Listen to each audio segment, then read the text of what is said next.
Saint Xavier's school Radhanpur ખાતે સ્વાતંત્ર્ય દિવસ નિમિત્તે રિટાયર્ડ આર્મી મેન દ્વારા ધ્વજવંદન, દેશપ્રેમ અને ક્રાંતિ માટે વિદ્યાર્થીઓને પ્રેરણાત્મક સંદેશ. પાટણ જિલ્લાના રાધનપુર ખાતે આવેલી પ્રતિષ્ઠિત સેન્ટ ઝેવિયર્સ હાઈસ્કૂલ ખાતે 15 ઓગસ્ટના 79માં સ્વાતંત્ર્ય દિવસની ઉજવણી ધામધૂમ સાથે કરવામાં આવી. આ વર્ષે કાર્યક્રમમાં એક અનોખી પહેલ રૂપે તાજેતરમાં જ નિવૃત્ત થયેલા ભારતીય સેનાના જવાન રાણા કિશનભાઈ ભેમાભાઈને વિશેષ આમંત્રણ આપી તેમના હસ્તે ધ્વજવંદન કરાવાયું. ધ્વજવંદન બાદ સંબોધન કરતા retired army man Rana Kishanbhai ભેમાભાઈએ વિદ્યાર્થીઓમાં દેશપ્રેમનો જુસ્સો જગાવતો પ્રેરણાત્મક સંદેશો આપ્યો. તેમણે કહ્યું કે અમે સૌએ આપણા ક્ષેત્રમાં શ્રેષ્ઠ કાર્ય કરવું જોઈએ અને જરૂર પડે ત્યારે દેશના હિતમાં કોઈપણ પ્રકારની ક્રાંતિ લાવવા માટે સદાય તૈયાર રહેવું જોઈએ. દેશપ્રેમ માત્ર સેનામાં જ નહીં પરંતુ શિક્ષણ, વિજ્ઞાન, કૃષિ, રમતગમત, ઉદ્યોગ સહિતના દરેક ક્ષેત્રમાં વ્યક્ત થવો જોઈએ.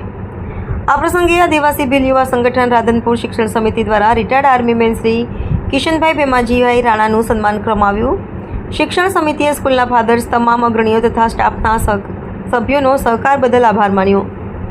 કાર્યક્રમમાં શાળાના શિક્ષકો, આચાર્યગણ, મોટી સંખ્યામાં વિદ્યાર્થીઓ, વાલીઓ, ગ્રામજનો તથા બહારથી આવેલા વિશિષ્ટ મહેમાનો ઉપસ્થિત રહ્યા હતા.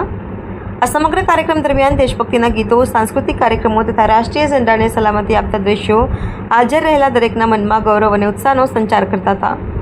સેન્ટ ઝેવિયર સ્કૂલના પ્રાંગણમાં યોજાયેલા કાર્યક્રમ દ્વારા વિદ્યાર્થીઓને માત્ર સ્વાતંત્ર્ય દિવસનો ઇતિહાસ જ નહીં પરંતુ રાષ્ટ્રપ્રેમની સાચી વ્યાખ્યા અને દેશહિત માટેની જવાબદારીનો સંદેશ પણ પહોંચાડવામાં આવ્યો. રિપોર્ટર નાથાલાલ ઠાકોર, રાધનપુર.